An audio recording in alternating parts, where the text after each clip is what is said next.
All right. I'm about to quietly dismantle the way you've been taught to think about life and then rebuild it in a way that actually makes sense.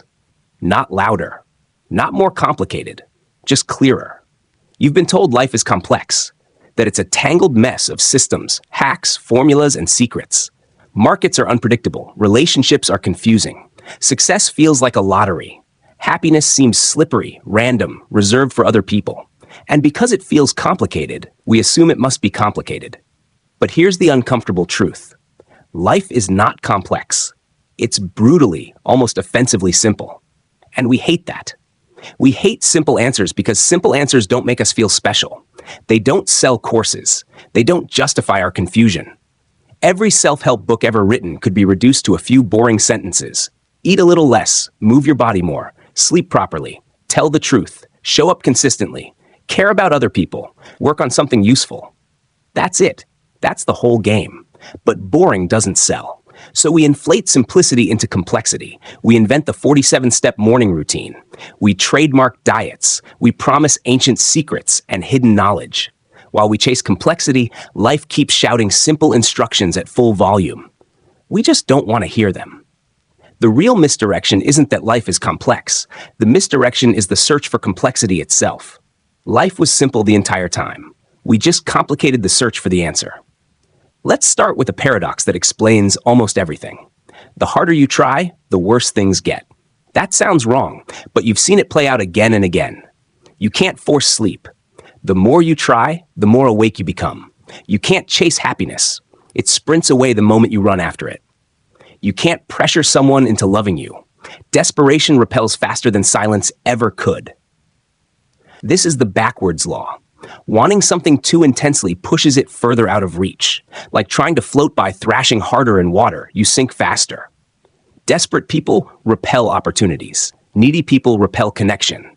Stressed minds repel peace. What makes this hilarious is that we already know this. Athletes perform worse when they overthink. Artists lose creativity when they force it. Speakers stumble when they try too hard to be impressive. Yet when life gets difficult, what do? We grip harder. We push more. We try again, louder. What actually works is effort without attachment, action without desperation. You do the work, but you don't choke the outcome. Life doesn't reward laziness, but it doesn't reward tension either. It rewards relaxed competence, calm persistence, showing up without clinging. Which leads to the next paradox.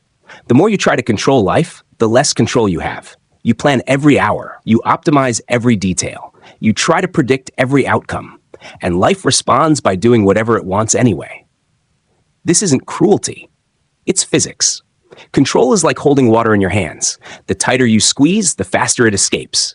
The Stoics figured this out 2,000 years ago, and we're still pretending we didn't hear them. You can control two things, your actions and your reactions. That's it. Everything else belongs to reality. You can't control traffic, but you can control when you leave.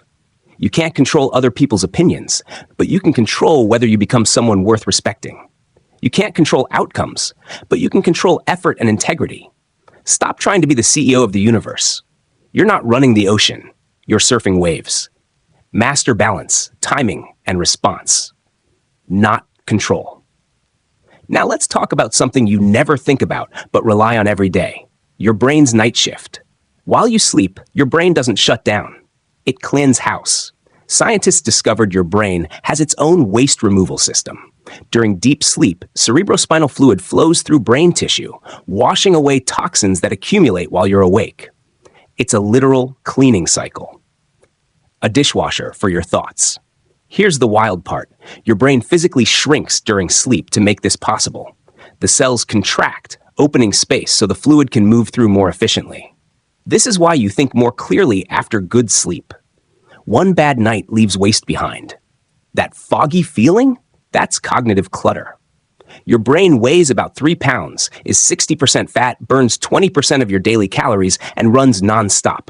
You're walking around with a biological supercomputer, and most people treat sleep like a luxury instead of maintenance. Now let's destroy another illusion. Happiness. You can't catch happiness because happiness is not a destination. It's the only goal that disappears the moment you chase it. Happiness behaves like a cat. Ignore it, and it curls up next to you. Chase it, and it bolts. Neuroscience shows your brain has a happiness set point. Win the lottery, 6 months later, baseline. Lose everything, 6 months later, baseline. This is the hedonic treadmill. Your brain adapts faster than your fantasies. Happiness doesn't come from achievement. It comes from progress, from connection, from meaning, from contribution. We keep telling ourselves, when I get that job, that body, that relationship, then I'll be happy. But happiness isn't a reward at the finish line. It's a side effect of moving in the right direction. Stop chasing happiness directly. Chase meaning, growth, service. Happiness will show up unannounced, like a gift you didn't order. The less you need it, the more it appears. Now brace yourself, because this next part is uncomfortable. Your brain is not a truth-seeking machine. It's a pattern-matching machine with delusions of objectivity. Right now, your mind is running cognitive biases you didn't consent to. Confirmation bias makes you notice evidence that supports what you already believe. Loss aversion makes losing hurt twice as much as winning feels good. The halo effect makes you assume attractive people are smarter. Illusory superiority convinces you you're above average at almost everything. You judge others by their actions and yourself by your intentions. You remember your wins and forget your failures. You think you're rational. You're not. The worst part? You can't turn these biases off. They're survival software. But awareness changes everything. When you pause and ask which bias is talking right now, you regain agency. You don't see truth, but you see the filter. And that alone makes you dangerous in the best way. Next truth. 90% of your decisions are emotional. 10% are logical. Your rational mind isn't driving the car. It's narrating from the passenger seat. You didn't choose your career logically. You felt drawn to it and justified it later. That gut feeling about people? That's your emotional brain processing millions of signals before conscious thought shows up. Your emotions process information exponentially faster than logic. By the time you think, the decision is already made. The good news? Emotions are data, not commands. The pause between feeling and action, that's where power lives. Now let's talk about memory, because this one rewrites your identity. Your memories are not recordings, they are reconstructions. Every time you remember something, you change it.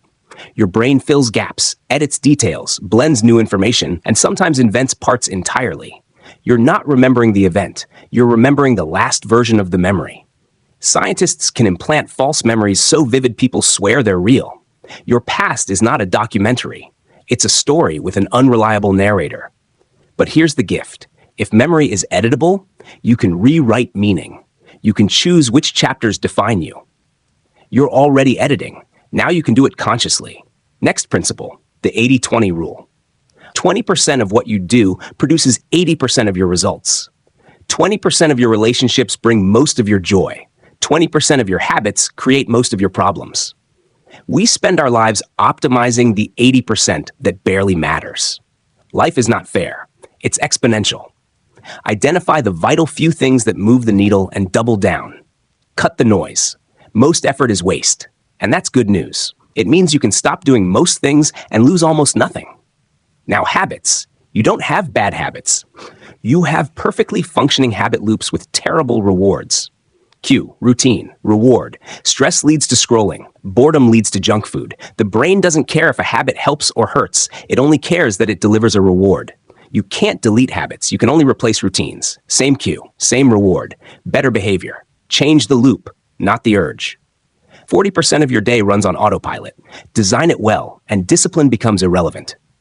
Finally, the compound effect. 1% better each day equals massive change over time. Tiny actions create disproportionate outcomes. We overestimate what we can do in a day and underestimate what we can do in a year. The math always wins. Small choices feel meaningless until they aren't. Skip one workout, nothing happens. Skip 100, everything changes. The compound effect works both ways. Here's the synthesis. Life isn't about finding yourself. It's about creating yourself. Accept what you can't control. Master what you can. Compound tiny improvements daily. That's the cheat code. Everything else is commentary. You already have the manual.